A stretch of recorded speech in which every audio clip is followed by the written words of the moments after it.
Hello everyone, welcome to Himachal exam. My name is Parveen Guleria.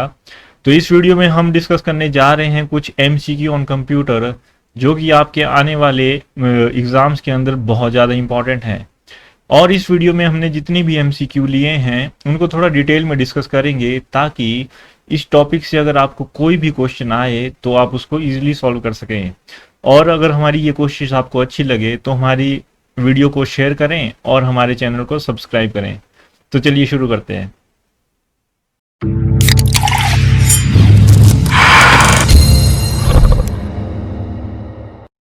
तो बात करें अगर हम अपने फर्स्ट एमसीक्यू की, जो कि है what is the correct symbol for address operator in C. तो what is a C? C is a programming language use to develop a software. तो इस क्वेश्चन का आंसर देने से पहले मैं सी के बारे में आपको थोड़ा ब्रीफली डिस्कस करता हूँ। सी क्या है? हमारी एक प्रोग्रामिंग लैंग्वेज है जिसमें हम क्या करते हैं, मल्टीपल प्रोग्राम्स को लिखते हैं। प्रोग्राम्स को राइट करने के लिए सी का यूज होता है। प्रोग्राम्स क्या होते हैं? हमारे अ सेट ऑफ इंस्ट्रक्शन और a set of code. Set of codes को मिला के एक प्रोग्राम बनता है हमारा सी के अंदर, और मल्टीपल प्रोग्राम्स के कॉम्बिनेशन से हमारा एक सॉफ्टवेयर बनता है। Combination of multiple program is called a software. तो बेसिक पर्पस क्या है हमारा किसी भी लैंग्वेज का, बेसिकली स्पेसिफिकली सी लैंग्वेज का, वो है किसी भी सॉफ्टवेयर को डेवलप करना। और अगर मैं सी के बारे में आपको बताऊं, सी क्या है हमारा? एक प्रोग्रामिंग लैंग्वेज है जो कि डेनिस रिची द्वारा बनाई गई। किसके द्वारा? डेनिस रिची के द्वारा। और ये प्रोसीजरल ओरिएंटेड लैंग्वेज है। C is a procedural oriented language. Procedural oriented language क्या होती है और स्ट्रक्चर ओरिएंटेड लैंग्वेज क्या होती है, इसके बारे में मैंने आपको पिछली वीडियो में बताया है। तो आप प्लीज़ मेरी फर्स्ट वीडियो को चेकआउट करें। और इसके अलावा सी से अगर मैं आपको बताऊं, अगर आपने कोई भी प्रोग्राम सी लैंग्वेज के अंदर लिखना है तो उसके लिए आपको बेसिक टूल्स की इंफॉर्मेशन या नॉलेज होनी चाहिए। जैसे कि डेटा टाइप्स क्या होते हैं, आपके ऑपरेटर्स क्या होते हैं, कंट्रोल स्टेटमेंट्स क्या होती हैं, और एरेज का नॉलेज होना चाहिए, फंक्शंस का नॉलेज होना चाहिए, पॉइंटर्स का नॉलेज होना चाहिए, और स्ट्रक्चर्स का नॉलेज होना चाहिए। ये सारे क्या हैं? बेसिक टूल्स हैं सी के अंदर। अगर इसकी नॉलेज ना हो किसी भी पर्सन को तो वो क्या, प्रोग्राम नहीं लिख पाएगा हमारा एक सी के अंदर। तो अगर आपको किसी भी कॉम्पिटिटिव एग्जाम की तैयारी करनी है तो आई थिंक उसमें इतना डिटेल में आपसे नहीं पूछा जाएगा। जो बेसिक एग्जाम्स होते हैं हमारे, जिसमें बेसिक्स पूछा जाता है, तो बेसिक्स के लिए आपको सी के अंदर एक तो डेटा टाइप्स की नॉलेज होनी चाहिए, और ऑपरेटर्स कौन कौन से यूज होते हैं सी के अंदर। अगर इनके बारे में भी आपको अगर अच्छी नॉलेज है तो आप क्वेश्चन को कर देंगे। तो इस वीडियो में मैं आपको कंप्यूटर के सी के अंदर ऑपरेटर्स के बारे में बताऊंगा, और इसके अलावा दो कंपाइलर और इंटरप्रेटर क्या होता है इसके बारे में भी आपको थोड़ी बहुत नॉलेज होनी चाहिए। तो this is more than enough. तो पहले मैं आपको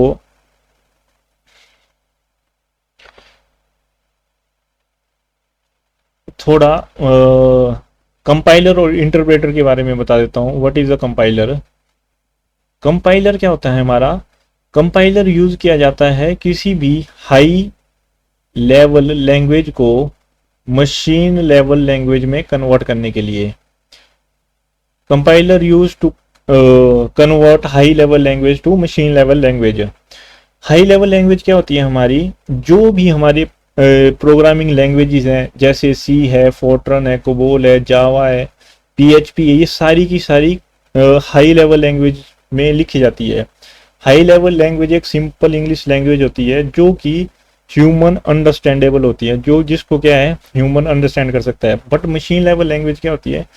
जिसको सिर्फ मशीन अंडरस्टैंड करती है, ह्यूमंस इसे अंडरस्टैंड नहीं करते। पर मशीन्स हमारी हाई लेवल लैंग्वेज को अंडरस्टैंड नहीं करती, इसलिए हमें किसी भी प्रोग्राम को हाई लेवल लैंग्वेज से मशीन लैंग्वेज में कन्वर्ट करना पड़ता है। इसके लिए कंपाइलर्स का यूज होता है। और इसके अलावा इंटरप्रेटर भी हाई लेवल लैंग्वेज से मशीन लेवल लैंग्वेज में ही कन्वर्ट करते हैं किसी भी कोड को। पर इन दोनों में फ़र्क क्या होता है इंटरप्रेटर और कंपाइलर्स के अंदर? कंपाइलर क्या करता है, हमारा एक जो प्रोग्राम है जिसमें मल्टीपल लाइंस लिखी होती हैं, इस पूरे के पूरे प्रोग्राम को एक साथ कंपाइल करता है, एक साथ कंपाइल करेगा कंपाइलर।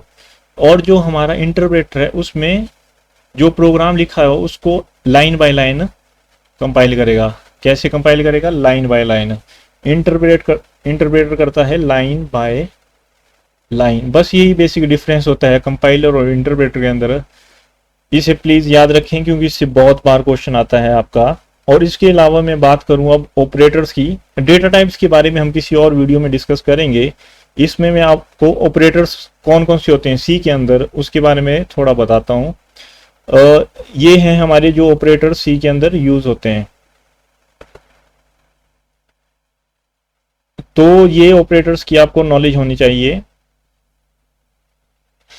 तो ये सारे क्या हैं, हमारे ऑपरेटर्स हैं जो सी के अंदर यूज होते हैं। ऑपरेटर्स के बारे में अगर मैं बताऊं क्या होता है ऑपरेटर, वैसे ऑपरेटर्स वो होते हैं जो किसी ऑपरेंड के साथ यूज होते हैं। तो ऑपरेंड क्या होता है, जैसे मान लीजिए 1+2, तो यहाँ पे जो ये बीच वाला पोर्शन है उसको हम ऑपरेटर बोलते हैं, और जो ये है ये क्या है, हमारे ऑपरेंड। तो ऑपरेंड, तो ऑपरेटर की बेसिक डेफिनेशन ये है कि operator are used with an operand, always used with an operand. Operator हमेशा ऑपरेंड के साथ यूज होगा, और वो दो ऑपरेंड्स के साथ भी यूज हो सकता है और सिंगल ऑपरेंड के साथ भी यूज हो सकता है। तो बेसिकली इन ऑपरेटर्स की आपको नॉलेज होनी चाहिए, जिसमें सबसे पहला आता है आपका यूनरी ऑपरेटर। यूनरी ऑपरेटर में आता है, ये है इंक्रीमेंटर और ये है डिक्रीमेंटल ऑपरेटर। इसके अलावा अर्थमेटिक ऑपरेटर, इसमें आता है प्लस माइनस मल्टीप्लिकेशन डिवीजन और मॉड्यूलस। इसके बाद आता है हमारे पास रिलेशनल ऑपरेटर, जो यूज होता है किन्हीं दो वैल्यूज के बीच में कंपैरिजन करने के लिए, जैसे 1 इज लेस देन 2। तो इसके लिए क्या यूज हुआ, less than equal to, greater than equal to and not equal to. ये क्या है, हमारे रिलेशनल ऑपरेटर्स कि दो ऑपरेंड्स का आपस में क्या रिलेशन है। इसके अलावा हमारे पास है लॉजिकल ऑपरेटर, जिसमें आता है हमारा एंड ऑपरेटर, और ऑपरेटर और नॉट ऑपरेटर, एंड और नॉट। तो ये है हमारे लॉजिकल ऑपरेटर। इसके बाद आता है हमारे पास बिटवाइज ऑपरेटर। इसमें भी इसे हम एंड ही पढ़ते हैं, इसको और बोलते हैं। बस इसमें फर्क ये है, जब इसको दो बार यूज किया जाता है तो ये होता है लॉजिकल एंड, और जब सिंगल टाइम यूज करते हैं तो इसको बोलते हैं बिटवाइज एंड। और वैसे ही ये है लॉजिकल और ये है बिटवाइज और ये है हमारा शिफ्ट लेफ्ट, ये है हमारा शिफ्ट राइट, और ये है हमारा नॉट ऑपरेटर, और ये है हमारा एक्सऑर ऑपरेटर। तो ये सारे हैं हमारे बिटवाइज ऑपरेटर। इसके अलावा हमारे पास है असाइनमेंट ऑपरेटर, जो यूज होते हैं जैसे multiplication equal to, plus equal to, minus equal to, multiplication equal to, division equal to और मॉडुलस इक्वल टू। इसका यूज हम जैसे अगर लिखें a प्लस इक्वल्स टू 1, तो इसका सी में क्या मतलब होगा, a equal to a plus 1। ये जो स्टेटमेंट है इसको हम ऐसे भी लिख सकते हैं सी के अंदर। बस इतना ही मतलब है इसका असाइनमेंट ऑपरेटर का। इसके अलावा हमारे पास आते हैं टर्नरी या कंडीशनल। टर्नरी या कंडीशनल, इन दोनों का मतलब एक ही है। इसमें यूज करते हैं हम इनका क्वेश्चन मार्क और कॉलन का।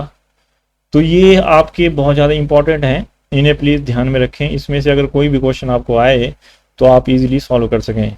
तो बात करें अगर हम अपने क्वेश्चन की, तो वो था what is the correct symbol for the address operator in सी।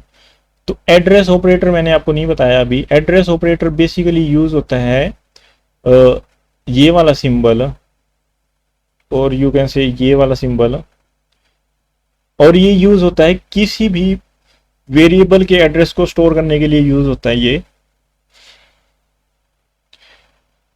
अगर हम लिखें a इक्वल्स टू 10 और b equals to address of a, तो b क्या करेगा, एड्रेस ऑफ a को क्या करेगा, स्टोर करेगा अपनी वैल्यू के अंदर।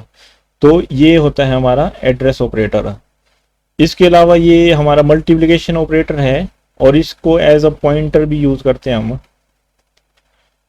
और ये मैंने आपको बताया ये एक्सोर ऑपरेटर है। और हैश यूज होता है हमारे हेडर फाइल्स को इंक्लूड करने के लिए, हेडर फाइल्स को इंक्लूड करने के लिए प्रोग्राम के अंदर। तो बेसिकली इतनी नॉलेज मिलती है आपको फर्स्ट क्वेश्चन से। अगर मैं बात करूं नेक्स्ट क्वेश्चन की, तो वो है which of the following is the correct symbol for logical और। तो मैंने आपको बताया था कि लॉजिकल और के लिए कौन सा ऑपरेटर यूज होता है, ये वाला। और ये है लॉजिकल एंड, और ये है इंक्रीमेंट, और ये है राइट शिफ्ट। तो ये क्वेश्चन हमारा सॉल्व होता है। चलते हैं अगली क्वेश्चन की ओर। तो नेक्स्ट क्वेश्चन है हमारा which of the following is the formatted input function in C. तो हमारी फॉर्मेटेड इनपुट फंक्शन इनमें से कौन सा है। फॉर्मेटेड इनपुट फंक्शन दो टाइप के फंक्शन होते हैं, एक होते हैं फॉर्मेटेड इनपुट, एक होता है हमारा formatted output. Output function formatted input होता है हमारा स्कैन एफ, जो कि इनपुट वैल्यूज को लेने के लिए यूज होता है, और प्रिंट एफ होता है हमारा किसी भी वैल्यू को आउटपुट में प्रिंट कराने के लिए। तो इसका जो सही आंसर होगा वो होगा स्कैन एफ, और ये क्या है हमारा output function.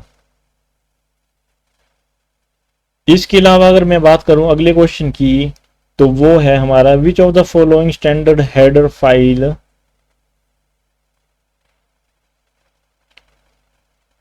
In C defines the function fscanf. तो एफ स्कैन एफ फंक्शन हमारी कौन सी हेडर फाइल के अंदर, हमारे सी के अंदर मल्टीपल हेडर फाइल्स यूज होती हैं, जैसे कि stdio.h, conio.h, string.h, फाइल्स, ऐसे करके बहुत सारी हमारी क्या होती हैं हेडर फाइल्स। इनको क्या करते हैं हम प्रोग्राम के अंदर इंक्लूड करते हैं। तो जो कि हमारे फंक्शंस हैं ना, जितने भी हमारे फंक्शंस हैं, इनपुट आउटपुट फंक्शंस जितने भी हैं वो होते हैं हमारे stdio.h के अंदर स्टोर। और हमारे इनपुट आउटपुट कंसोल जितने भी हैं वो होते हैं हमारे conio.h फाइल के अंदर स्टोर। ये है हमारी हेडर फाइल्स। तो इसका जो सही आंसर होगा वो होगा ऑप्शन नंबर ए। तो इसके अलावा मैं बात करूं, अगला क्वेश्चन है हमारा डीबीएमएस से या एसक्यूएल से। एसक्यूएल हमारी डीबीएमएस की एक टर्म है, तो वो है what is the full form of the SQL. SQL की फुल फॉर्म क्या होती है, बहुत इजी क्वेश्चन है ये। स्ट्रक्चर क्वेरी लैंग्वेज है इसकी full form, structured query language, option number B. तो चलते हैं अगली क्वेश्चन की ओर, जो है हमारा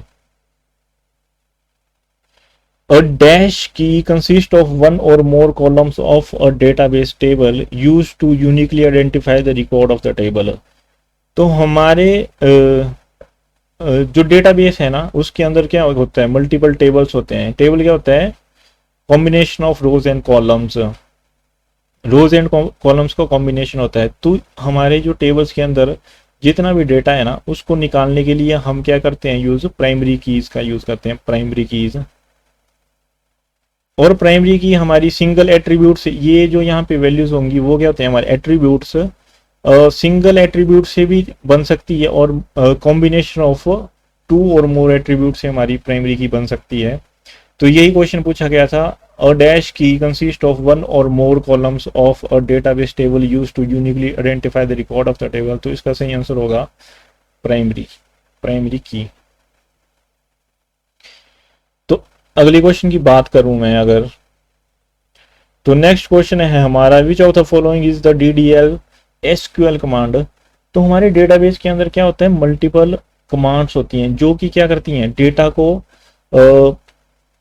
को टेबल्स में स्टोर करने के लिए, या टेबल से डेटा को निकालने के लिए, या टेबल में जो डेटा है उसको अपडेट करने के लिए, या टेबल में जो डेटा है उसको डिलीट करने के लिए। ये सारे जो हमारे काम है ना वो किसी न किसी कमांड के थ्रू पॉसिबल हैं। तो ये जो कमांड्स हैं इनकी आपको नॉलेज होनी चाहिए। यहाँ से क्वेश्चन डेफिनेटली आपको देखने को मिलेगा एग्जाम के अंदर। तो मैं बेसिक्स आपको बता दूं कि कौन कौन सी कमांड्स यूज होती हैं। तो हमारे पास होती हैं 4 टाइप की बेसिक कमांड्स होती हैं हमारी। सॉरी,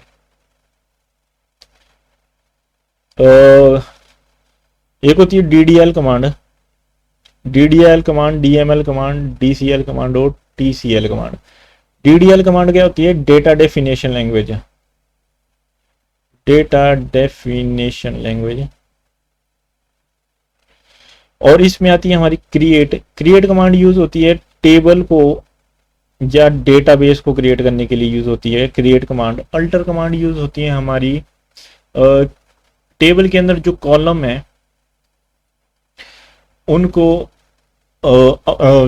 कॉलम का नाम चेंज करने के लिए, या कोई नया कॉलम ऐड करना हो हमारे टेबल के अंदर, तो उसके लिए अल्टर कमांड यूज होती है। और ड्रॉप कमांड क्यों होती है यूज? हमारे टेबल से किसी डेटा को हमने डिलीट करना हो, डेटा को नहीं, पूरे के पूरे टेबल को डिलीट करना हो, तो पूरे के पूरे टेबल को डिलीट करना हो तो यूज होगी हमारी ड्रॉप कमांड। ये ध्यान रखें, पूरे टेबल को डिलीट करने के लिए। और ट्रंकेट भी बेसिकली टेबल को डिलीट करने के लिए यूज होती है। बट इन दोनों में क्या फर्क है? जब हम ड्रॉप कमांड का यूज करेंगे तो ये जो पूरा का पूरा हमारा टेबल है ये डिलीट हो जाएगा। इसके अंदर जितने भी एट्रीब्यूट हैं उनकी वैल्यूज भी डिलीट हो जाएंगी, एट्रीब्यूट्स भी डिलीट हो जाएंगे, और जो भी उनका डेटा टाइप होगा वो सारा क्या हो जाएगा? डिलीट हो जाएगा। पूरा का पूरा स्ट्रक्चर डिलीट हो जाएगा ड्रॉप से। बट ट्रंकेट क्या करता है कि जो कि एट्रीब्यूट्स हैं और उनके जो डेटा टाइप है, जो एक बेसिक स्ट्रक्चर है किसी टेबल का, उसको डिलीट नहीं करता, उसको वैसे के वैसे रखता है ताकि हमको रिक्रिएट करने की जरूरत ना पड़े। तो बस यही फर्क है इन दोनों के अंदर। और कमेंट कमांड कुछ नहीं होती, ये ज़्यादातर यूज़ होती नहीं है वैसे, बस कमेंट ऐड करने के लिए यूज़ होती है हमारे टेबल के अंदर। रीनेम कमांड यूज़ होती है हमारे टेबल को रीनेम करने के लिए और डेटाबेस को रीनेम करने के लिए। इसके अलावा ये बहुत इंपॉर्टेंट है DML कमांड्स, ये है data manipulation language, manipulation language, data manipulation. इसमें ये वाली जो कमांड्स है ना, ये यूज की जाती हैं जो कि रिकॉर्ड्स हैं हमारे, जैसे कोई टेबल है इसके अंदर जो रिकॉर्ड्स हैं, इसके ऊपर जो ऑपरेशन परफॉर्म करने हैं हमने, उसके लिए हम DML कमांड्स का यूज करते हैं। और DDL commands basic table create करने के लिए यूज होता है ना। तो सिलेक्ट कमांड यूज होती है, जैसे कि पूरा का पूरा डेटा को हमने टेबल से निकालना हो, रिट्रीव करना हो, तो उसके लिए सिलेक्ट कमांड। इंसर्ट कमांड होती है, टेबल के अंदर कोई रिकॉर्ड इंसर्ट करना हो, जैसे कोई रो इंसर्ट करनी हो तो इंसर्ट। अपडेट होती है, अगर कोई रिकॉर्ड को हमने क्या करना है, जैसे यहाँ पे परवीन लिखा हुआ है, इसके अलावा यहाँ पे कुछ और हमने अपडेट करके नाम चेंज करना हो तो उसके लिए अपडेट कमांड यूज होती है। डिलीट कमांड यूज होती है किसी रिकॉर्ड को किसी टेबल से डिलीट करने के लिए, जैसे यहाँ पे कोई हमारा रिकॉर्ड है उसको हमने क्या करना है? डिलीट करना है, रिकॉर्ड को डिलीट करना है, उसके लिए डिलीट कमांड यूज होती है। और इसके अलावा हमारे पास मर्ज, कॉल, एक्सप्लेन और लुक टेबल, ये सारी कमांड्स यूज होती हैं DML के अंदर, जिसमें से ये चार ही आपकी जो है मोस्ट इंपॉर्टेंट है। इसके अलावा आपको पता होना चाहिए DCL कमांड का। DCL होती है डेटा कंट्रोल लैंग्वेज। इसमें ग्रांट और रिवोक दो कमांड्स यूज होती हैं हमारी। ये बेसिकली प्रिविलेजेस देने के लिए यूज होती है। अगर किसी भी यूजर को हमें एक प्रिविलेज देनी है तो उसके लिए ग्रांट, और अगर किसी से प्रिविलेजेस वापस लेनी है तो उसके लिए क्या यूज होती है? Revoke command. इसके अलावा हमारे पास है TCL कमांड। TCL कमांड में आती है हमारी commit, roll back, save point और सेट ट्रांजैक्शन। ये बेसिकली होती है transaction control language. Transaction control language है इसकी फुल फॉर्म। इसमें क्या आती है? Commit, roll back. ये किसी भी ट्रांजैक्शन जब कोई परफॉर्म हो रही होगी तो कमिट होगा जब ट्रांजैक्शन क्या हो जाएगी? कंप्लीट हो जाएगी। और रिवोक, रोल बैक तब होगी जैसे मान लो आधी ट्रांजैक्शन कंप्लीट हुई हमारी बट वो आगे कुछ एरर आ गया, तो उस टाइम पे हमें उसके क्या करना पड़ता है? रोल बैक करना पड़ता है, वापस उसी पोजीशन में लेके जाना पड़ता है। और सेव पॉइंट तब यूज होता है जैसे मान लीजिए कोई ट्रांजैक्शन है, यहाँ से शुरू हुई और यहाँ पे उसने एंड होना था, बट हमने बीच में क्या लगा दिए हैं? Save point. और मान लीजिए यहाँ पे क्या होता है? ये फेल हो जाएगी, तो इसे वापस शुरू में नहीं जाना पड़ेगा। ये क्या करेगी? यहाँ से जहाँ हमारा सेव पॉइंट है यहाँ से फिर से स्टार्ट हो जाएगी, मतलब शुरू से जाने की जरूरत नहीं पड़ेगी, ए सेव पॉइंट से वापस से रीस्टार्ट हो जाएगी हमारी प्रोसेस। इसके लिए यूज होता है हमारा सेव पॉइंट। इसके अलावा यूज होता है हमारा सेट ट्रांजैक्शन, ये भी बहुत ज़्यादा इंपॉर्टेंट है TCL के अंदर। ट्रांजैक्शन को सेट करने के लिए यूज होती है ये वाली कमांड हमारे डेटाबेस के अंदर। तो बेसिकली इतनी सी नॉलेज अगर आपको होगी तो आप कोई भी क्वेश्चन अगर इस कमांड में से आएगा तो आप डेफिनेटली ठीक करके जाएंगे। तो आई होप आपको समझ आया होगा। तो बात करें अगर हम अपने क्वेश्चन की और,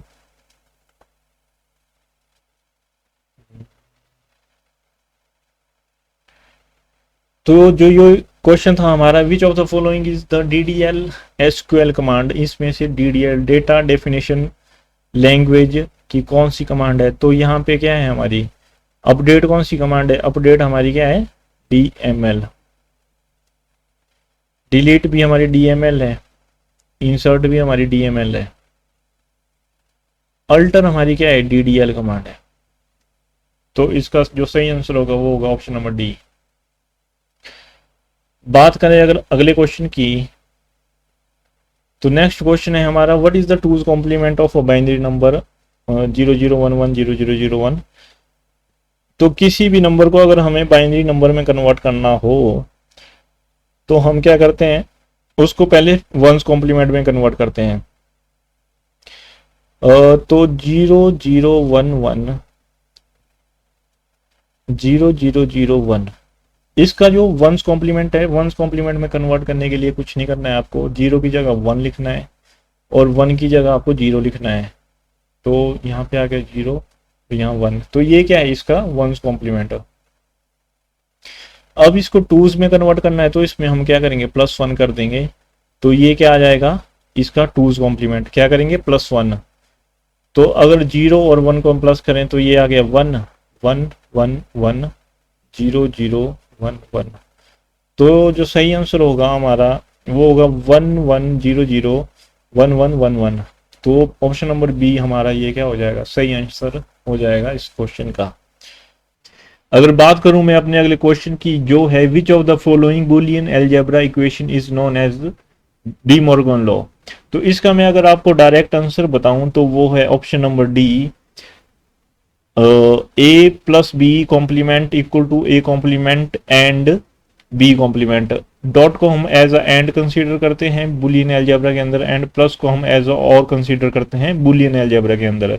तो हमारे बुलियन अलजेब्रा में मल्टीपल टाइप के लॉज होते हैं, जिसका मैंने टेबल यहाँ पे बताया है, जो है आइडेंटिटी लॉ, नल लॉ।